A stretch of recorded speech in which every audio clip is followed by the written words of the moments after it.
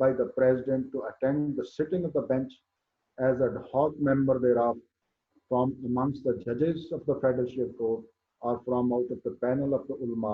to be drawn up by the president in consultation with the chief justice।